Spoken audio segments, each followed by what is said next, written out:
Hello, you wonderful people. Welcome to or welcome back to the channel. Just me today. We are talking about how to get more views on your Instagram Reels, including the Reels you've already posted on your feed using Instagram ads. Let's jump in. Now, the reason we wanted to make this video is because we've heard from many of you that you are struggling with getting views on your Reels. So we wanted to offer a real solution that moves past organic. And if you aren't new to the channel, we did do this video on the fact that Instagram Reels views are lower, and they're lower for everybody across the board. And we broke down the reasons why. So definitely recommend checking that out. So before we jump into the how, we want to talk about why you should consider, or why you could consider, running Instagram Reels ads. The first one is because these ads allow you to get your content right in front of your target audience. You're not relying on any algorithm. You are pushing past the organic algorithm and just getting your content in front of the person you want to see your content. So it takes a lot of pressure off your organic strategy and the optimization involved with that organic strategy. So it's really a game changer when you're able to say, listen, I'm a wedding photographer. I want to get my Reels content that helps me promote my business in front of newly engaged individuals. You can do that with ads. Or if you're a travel creator, a travel influencer, and you want to make sure that tourism boards, potentially people who work in tourism, can see your content, then you're able to say, I want to get these travel reels in front of people who work in the tourism industry. So it lets you be super specific so you can get your content in front of the right people. Another reason, and one that's super important that we consider when we're running ads for clients and for ourselves, is that you can use the data from these ads to retarget to people later. So you can say, okay, these people watch my video, or they engaged in a certain way. I want to retarget to them and they become a warm audience. So you make a lot of assumptions with cold audiences based on, your target demographic and what you've determined that target demo is. But when someone has viewed or interacted with you before, they become a warmer audience, which means you can move them further into the funnel to help you get sales or bring them to a certain call to action that you want them to fulfill. So it's a better audience you get. And that's actually the stalking that you hear people talk about, where it's like, how did this brand know I wanted this? This all comes with a warm audience based on data that they're using from your previous interactions. And then another important reason is with the right CTAs and the right content, a CTA like follow for more, for example, you'll get more than just views. So the views are one part of it, but a big part of it is you may be able to grow your following with these kinds of ads if you're making sure, again, that you're using the right content and CTAs to actually get that. So what we'll do now is jump into Ads Manager, where all good ads are made. They are not made from the boost/promote button. I've said it before. I'll say it again. I'm going to do a dedicated video on this. I mean it. Good ads are made in Ads Manager. So let's go and create that Instagram Reels ad that's going to get you more views. Okay, so we're in Ads Manager now. I'm screen sharing from my dummy account, basically, where I run these tutorials. I do want to say I did a whole entire 37-ish minute video on how to run Instagram ads. It's a great beginner's tutorial. I've got a lot of good reception from that. So I feel like if you have not run ads before, that's going to be super helpful to you, because we're just going to run through the actual points that matter for the sake of creating the Reels ads. We're not going to deep dive into every aspect of Ads Manager, because then it's redundant content. And we like to do our best to make sure that we're not duplicating content and giving you the same thing over and over again. So the first thing you're going to do is create a campaign, and that starts from choosing a campaign objective. Now, when you're looking at something like a Reels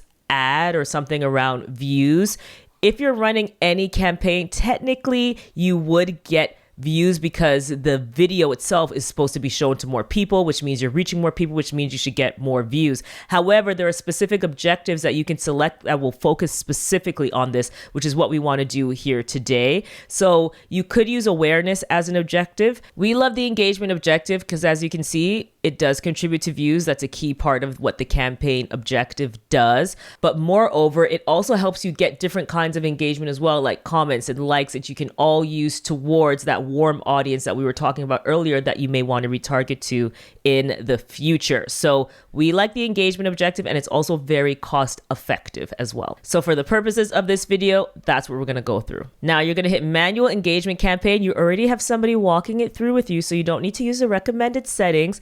Here, you'll name your campaign. We're going to skip over that. We talked about it in the tutorial video. We're going to get to what matters here, and that's the ad set. And we're going to start looking at the first place that we want to hit, which is our conversion location. So this is where you want to drive engagement. This is where you want the action to happen. So you want that to happen on your ad. So you want that to happen on your Reels video. The engagement type you're going to select is video views, but you can also select post engagement. That's a bit of a plug that I don't really see people talking about, but with the post engagement objective, you get the views, but you also are encouraging certain actions as well. And that helps when you have CTAs that are dedicated to comment below, especially if you're running some form of automation that we talk about all the time. But, if you have comment below or follow, we find the post engagement helps you get more likes and comments on the actual post, where video views, again, still focuses more on views. So you can choose either, depending on what you're comfortable with. I would recommend testing both, because you should test a lot. You should be running a lot of tests with different types of content and different types of engagements. But we'll say video views for now, because I think that's where a lot of people will go to get started. And the performance goal would be maximize through play views. That means we want people to watch the video in full and encourage the AI to show the content to people who are more likely to do this. And when you think about it, the same rule applies. Just like with an organic video, you would want people to watch it all the way through, because that helps the algorithm know to serve your content to more people. This also helps the AI know that your content is engaging if you're able to actually get that done too. You would then move on to your budget and schedule. I'm going to do a whole video on budget and scheduling as well. So definitely subscribe if you haven't subscribed, because that's coming too. And then you would look at your audience, so location, and also like who they are, what their interests are. I'm going to choose to use the original audience. The Advantage Plus is a feature you can use if you're newer, because they're going to make a lot of the decisions for you. But if you know your target audience, and you should, I recommend going manual in this for this part. So you would choose the location, their age, their genders. I just want to show you what's possible using that wedding photographer analogy earlier. You could say, I want this reel to hit people who are newly engaged, or I just want them to be engaged, period. And I think I want them to, be looking at wedding magazines or any of these things as well. So weddings are an interest of them. And what's another plug is that you can hit suggestions, and they're going to make a bunch of suggestions for you, because that AI recognizes, oh, you're looking for a type of person. So once you enter a few keywords, they're going to start understanding who your audience is and make some recommendations to you. So we're going to say that's the detailed targeting. That's who we're focusing on, and we're keeping it pretty open in that respect.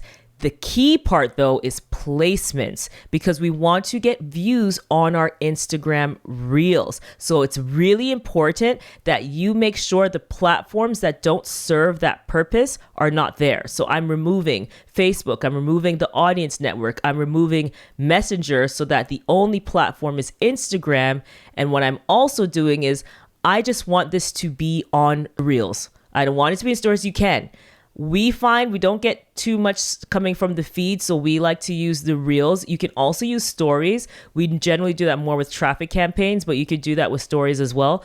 But primarily what you want to make sure is highlighted is the Instagram Reels option, and everything else is removed. What you're saying to the system with this is every dollar that you spend needs to go to getting me views on the Instagram Reels. I want to show up in that Instagram Reels feed. Then you would hit next. So once you've covered those parts of your ad set, you're moving into the actual ad. So this is what people see. So when you're looking at an ad set, that's considering your placement, your budget, your scheduling, and what you want the ad to do. But when you go into the ad itself, this is where you're like, oh, it's a reel that I want you to show people, and maybe I want to add a call to action. In this case, I would not say having a call to action is warranted, because you want to focus on just the objective of the view or getting people to do what was in your caption. Some considerations with this that I want to hit right off the bat is that the content needs to be good content. So you can't get lazy here and just say, oh, because I'm putting money behind it, it doesn't matter what the content is, people are just going to see it.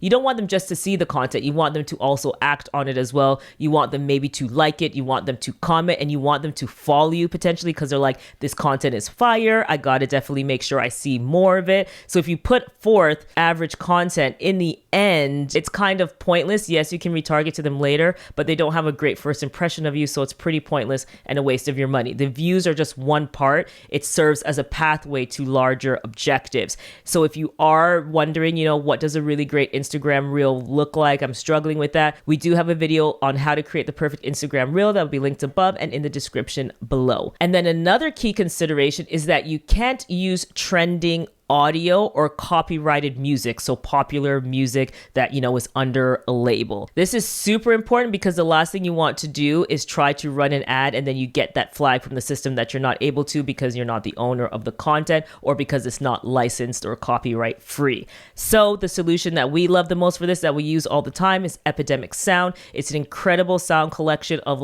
beautiful musics, instrumentals, sound effects in so many different genres. I'll leave a link to it below. But if you aren't new to the channel, you've definitely heard us talk about it before, and you'll notice a lot of the videos that we produce have Epidemic Sound underneath it. This video has Epidemic Sound underneath it for sure. And then another free option is using Meta's sound collection. I will say the music's not as fire, but it's a good solution as well if you're looking for a free option. So I'll leave that below in the description box for you too, so you can check that out. So with those considerations in mind, here is the plug. So you could create a new ad, right? And upload your own video and upload your own reel. But if you want to keep the views on your own reel, the reels that are already on your profile that you're already sharing, you can use the existing post option. So as you see here, your identity lets Instagram know who you are and where they're pulling the content from so that you're able to use your existing post. With that, you would go to the ad creative, select posts, and then you'll head over to Instagram and you'll be able to see the reels that you're able to select. So for example, I'm just going to choose the most recent reel here, hit continue. And while it pulls that data, I want to call out something that's super important too.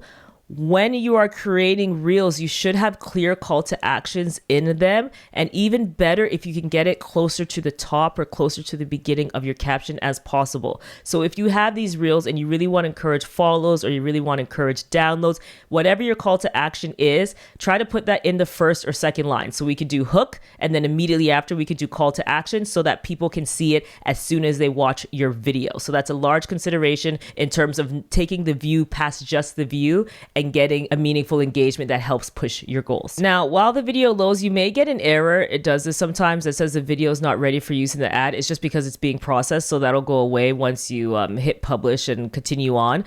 But you'll see that your text from your post is there. So that's why it's always good to make sure that your posts are overall optimized. And now you'll see that error message is gone as well. They'll recommend text variations. Don't run with any of these. We're just running with the exact reel that we posted organically that we want to drive more views towards. Once everything's loaded up there and you feel good about how it looks, you would just hit the publish button and then that's it. It won't let me publish because this is an account that doesn't have money on it. So make sure your accounts are set up, with your credit cards and all that stuff. But that's it. Once that's done, you will see the views rolling in on your videos that you can leverage to help you build community, drive to certain call to actions or objectives that you have for your business. It's a very useful tool. And in a place where there's a lot of saturation, this is a really good option to just push past that organic algorithm and get your content in front of the people you want with a small investment. So as you can see, that is super simple. I definitely recommend, if you were kind of seeing me go through this platform and you're wondering, oh, what's that? Definitely recommend you go and check out that video because that'll help you understand the landscape a little bit more and all the considerations you should make when you're putting together a high performing ad. Let me know what you think about this video and anything else you want to see here on the channel. We're going to have a lot more ads videos coming out. I know I've said this before and they slowly trickle in, but I have 4 or 5 ideas already written down. They're going to be about the target audience. It's going to be about budgeting and scheduling. It's going to be about knowing what ad to run based on what your objectives are. Going to be going through a lot of this now because as the platforms, again, just get more and more saturated, ads are a really good investment that you can make if you want to take your strategy further and see some real results. But you just have to do it right. If you like this video, give me a thumbs up and definitely check out this video next. I think it'll be super helpful for you. I'll see you in the next one. Bye.